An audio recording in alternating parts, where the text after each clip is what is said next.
My friend gives her heart and soul to volunteer for a non-profit organization, and she does an incredible job.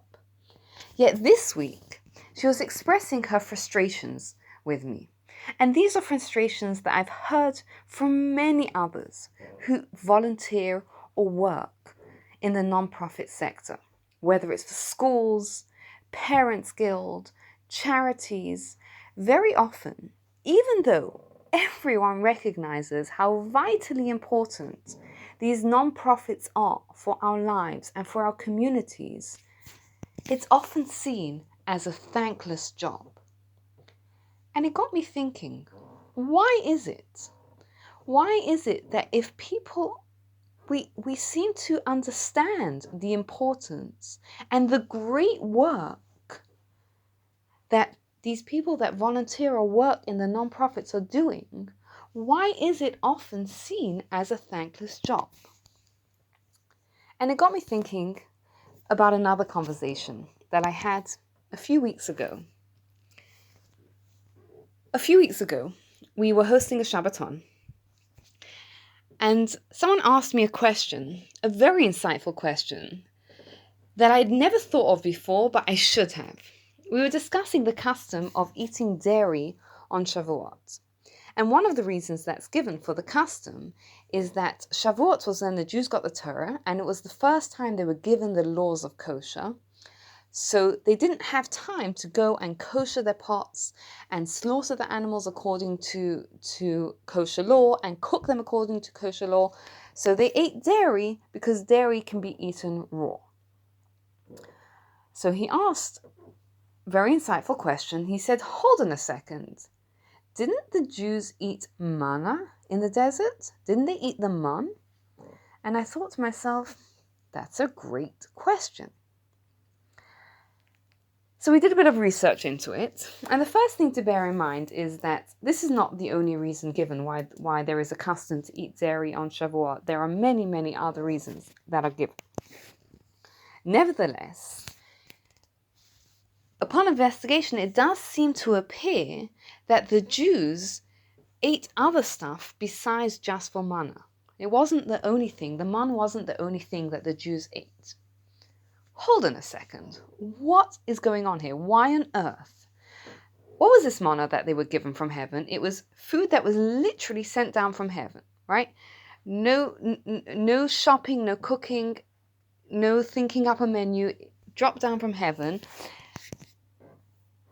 It could taste like anything you wanted. Imagine, right? It's supper time. Your kids ask, what's for supper? And you're like, whatever you want.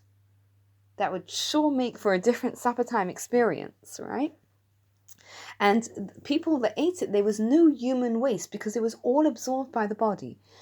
It sounds like this like amazing spiritual superfood. Why on earth would the Jews want to eat anything else other than the manna? And the truth is that if we look through the story of the Jews traveling through the desert, we find that not only did they eat other food, but they complained about the manna. They complained that they wanted fresh meat, right? They didn't want to just eat manna the whole time. They wanted to eat this meat. What's going on here? How could they be so ungrateful? How could they take this spiritual superfood that's amazing, right? Could taste like anything, and kind of say, nah, we want something else.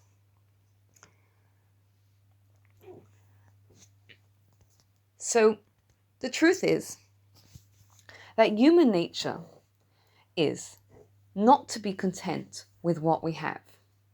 We're told that someone who has 100, whether it's $100, £100, wants 200.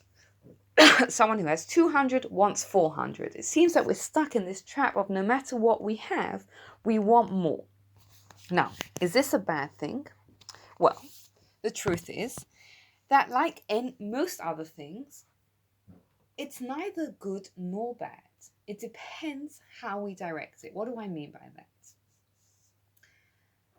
we each have a soul that knows that we are greater than we could possibly than we could possibly imagine, right? And that soul is the drive for not being content with what we have, right? It wants more. It wants us to accomplish more, right? And if you think about this drive is what drives scientists to find the cure for the next illness, right? This is what drives inventors to find a solution and a better solution to problems. This is what drives people to start organizations that help other people. It's an incredible drive when we direct it in the right way. But when it's not directed in the right way, it can look like a pursuit for endless luxury, right? Imagine you take someone who lived 100 years ago and they fell asleep, and you put them in a house today. They would be like, wow, that's amazing. We have lights, we have heating, we have air conditioning. Give them a 3 or 4 weeks, and it won't be long before they start complaining about the cost of an electricity bill. This is the flip side of our drive. The Torah only tells us the stories that are relevant to our lives. It tells us the story of how the Jews ate the manna and complained about the manna to give us a cautionary warning that yes, we have an insatiable drive, right? That even though we absolutely have to recognize our accomplishments, and that's something we discussed in a previous podcast, that drive is never going to be satisfied because it knows that we can and are capable of doing and achieving more. But that drive has to be directed to our spiritual accomplishments.